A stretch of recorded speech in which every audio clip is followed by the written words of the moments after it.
ngenxa siphinde sibuye sibone uMakeba imibuzo ebantwini ihamba mininzi kakhulu de ngamanye amaxesha loo Makeba lowo athi xa evele ebantwini abantu abaninzi bangafuni ukusondela kuye ngenxeni yokuphaphazela benamagama athi hayi ngaba sibona konana ayisoyawushologu nale ayingomoya ongcolileyo nalo ayisosithunzela na esi ngoba lo simaziyo ingathi ngingabili kube njalo kuyesu nakuye khange kukholwe bantu into yokuvuka kwakhe engcwabeni nakhona nje ebebaxelela abantu into yoba kona ndizawufika ndibheke ebufeni kodwa kuzawuthi ekufeni kunjalo kodwa ndizawubuya ndivuke ndikohlula ukufa naleyo into kakade kubantu abaninzi kululo oluninzi kwisixeko sabasirayeli kwizizwe zaseJerusalem bebeyibona loo nto njengamampunge besithi zange siyibona loo nto kakade ngoba kudala sikho siphila sisinduko zange sabona mntu uvukayo ekufeni bebekhona ooAbraham bebekhona oomozisi bebekhona amadoda amakhulu okholo zange sayibona loo nto wethanyilo yena yedwa uzawubuya evuke ekufeni yathanda kuzisa le nto kakhulu bade bathi xa bethethayo amabhongo ayamlimaza lo ayamenzakalisa lo ngompilo omntu ke wohlula ukufa ekuvukeni kwakheke kuthengomise kunjalo kwathiwa inonyaniso le nto bubuxoki obu bathi abafundi bakhe bathetha into engekhoyo ebantwini bavusa mntumbi bathi umfanekiso oqingqiweyo bezokuthi ngoko uvukile kwabafileyo basenzela into ethi masixhwalwe ngoko ayikho le nto akho mntu uvuke kufeni khange kube mandi ekuvukeni kukayesu edibana nezo zinto ngezinto kwijantoku nakwabo bakhe abantu ebebesisabhodinesi zakhe khange bakholwe usukhumbula uThomas naye ngokunokwakhe wathe akumjonga wanamibuzo emininzi angakwazi ukuziphendula ndathi uyesu kuye Thomas awukholwana thatha umnwe wam uzawufaka emanxebeni uThomas wathi ndawukholwa mna wesandi ufaka umnwe wam emanxebeni apho bezingena khona izikhonkwane kodwa kuthe kwakuse kunjalo wadikidiki umoya kaThomas phofu nathi ngokunokwethu besiyeba njalo noma kunjalo unyukela ngoku kuyise ubheka emazulwini esithi ke ngoko akubundinike bona ndibazisa kuwe ngoba kaloku ndizawunyuka mna andiceleli into yoba unganyuka mna ndedwa kodwa indoda yakwaThixo awuyini Thixo khawuncedaba ndihleli nabo khona ukuze mna ndithi xa ndisiza kuwe kodwa nabo singabashiya esigangeni athi uThixo ke ngoko ngoba kaloku uyayazi into yoba ukuthandile uyayazi into yoba ndiphile nawe uyayazi into yoba ndidlila nawe ubomi wathi ke ngoko ndikayintwaleke khawundithandela aba bantu kamele yakwethu sishiywe naloo nto ekwenyukeni kayesu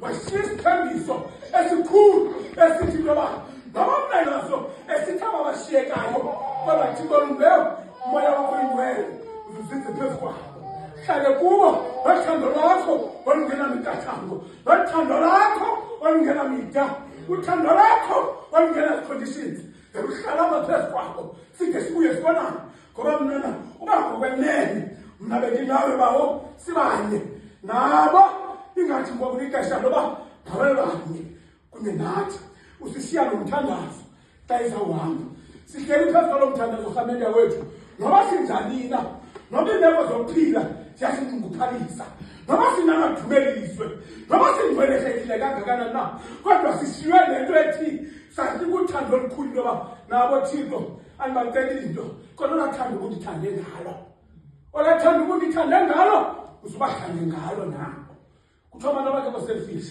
olathanda ukundithande ngalo ndiyazixela into yoba ndiyigqithele nakubo babo balufinqe nabo baluzuze nabo banethezeke lulo uthando olunike lona ngale mini yanamhlanje ke sizawumilisela loo into yoba labanyukeli kwakhe akasishiyanga sona wathi nakayithetha kwakencwadi kaJohane wathi andindishiyi nodwa ndishiya nomoya wenyaniso ndishiya nomoya wenyaniso akho nto ndishiya nayo ndishiya nomoya wenyaniso nguwo kanye loo moya ozaba ngumthetheleli phakathi kwenu kamna ndingasekho kodwa wona umoya wenyaniso uyaba khona ngolaphakathi phakathi kwenu khona ukuze nani niphilele wona nawo ukuphilele nina ngale mini yanamhlanje ke rhameneya wethu sizothi nathi Thixo sendingayilibali loo nto into yoba nakwenyukeni kwakhe uthe yena andindishiyanga nizinkethane.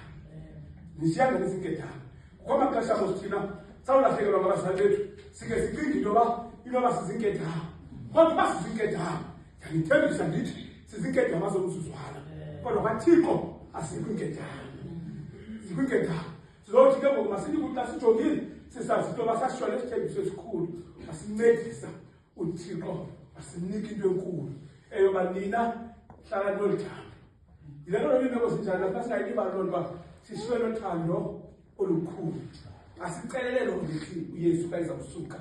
Kodwa wathi maksimabeke iprovision eyenziwayo ngaba bantu.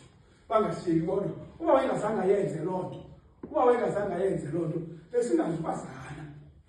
Besingazubazana nangoku. Besingazubona abantu impatho ezibomvu basekuyisilela lapha. Ngoba lo bese bengekho luthando. Besingazubona abantu basetshethi apha. Bezongena apha. Uba bengekho luthando. Kodwa asishiya nento engekho kuthi. Kodwa kuye yasuke yasosulela. Sazibhaka nathi sathi ngoku besingezonto kodwa sazizinto ngenxa yakhe. Besingekho bantu kodwa ngenxa yakhe satsho sangabantu. Sizothi ke lelibeli kwakho uYesu incede erhabeni lethu bantu kwethu angasishiyi ngasemva. Nathi asifudumalise kodwa thando lungenamkhethe. Thando labanye bonke. Thando olungenakuzenzisa. Thando olungakhethanga abalala. Nethando elingajonganga siyisapho. Kodwa sinika uthando namandla. Singanathi ndiyirhamele namhlanje. Singahlala sihleli kodwa. Singazilibala zonke ezinye izinto. Singazilibala zonke ezinye izinto. Kodwa masisenzele uthando. Bathi nakumitshela ibishini. Bathi ngishiyana loo nto bathanda nayo. Thanda ummelwane wakho. Nawe. Sibasikelele koku nakona.